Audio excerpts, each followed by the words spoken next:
I think over a period of time we've seen a decline in some behaviours, both on the field of play and in the technical areas, not exclusive to the English game. We've seen it around the world.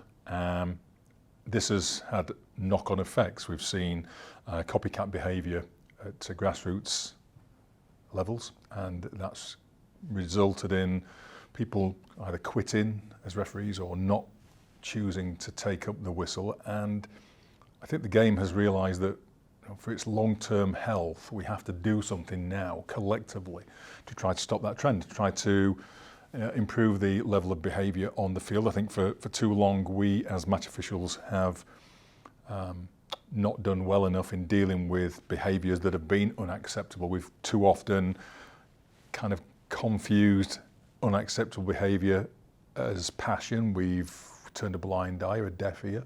It's absolutely essential that the entire game supports what we're looking to achieve here. We're being tasked as match officials to deliver change on the field of play by being resilient and robust and consistent with the way that we deal with unacceptable behaviour. We're the ones who are being tasked to do that. We're ready for that. We're prepared to do that for the good of the game.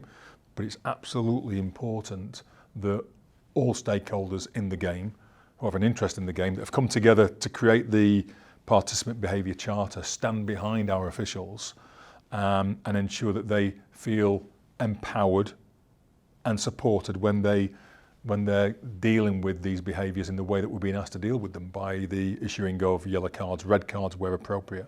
We're only going to do that when the actions that are exhibited deserve that type of sanction. We are going to allow players to play with emotion and passion and celebration and everything else that's good about the game, but it's important that our referees understand their responsibility around identifying behaviours that are not acceptable and then taking strong action to deal with those. If they don't do that, then we will obviously, speak to the officials and ensure that they feel supported by us as leadership, that they understand that collectively they all have to do this. If one of them doesn't do it, it lets everybody down. So it's our job to make sure that they're all on the same page, that they do what we're asking them to do.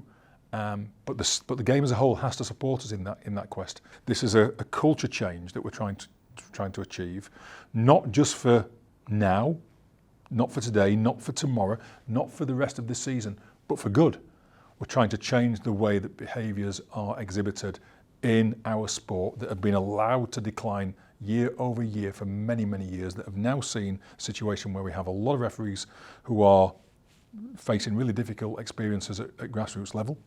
Numbers are generally around the world declining, and I think enough is enough, and this is our chance to leave a legacy of improved behaviour for the good of the game. Whoever sits in my chair in years to come, they will benefit from having a greater talent pool to choose from, thanks to that better environment that officials are exposed to when they first start. The prime example is really strong, and what is seen in the professional game is often copied at other levels.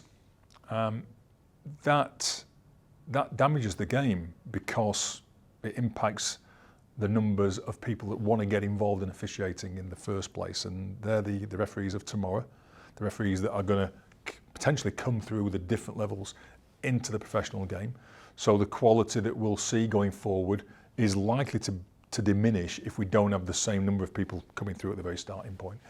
So I think collectively we have to understand that. We have to understand that now for the future. It takes a while to get through the levels. So if we don't act now, then the future is not as bright as it might otherwise be. And it's not just about officiating as well, it's just about the image that we see coming from the field. So many young people's eyes are on that field of play.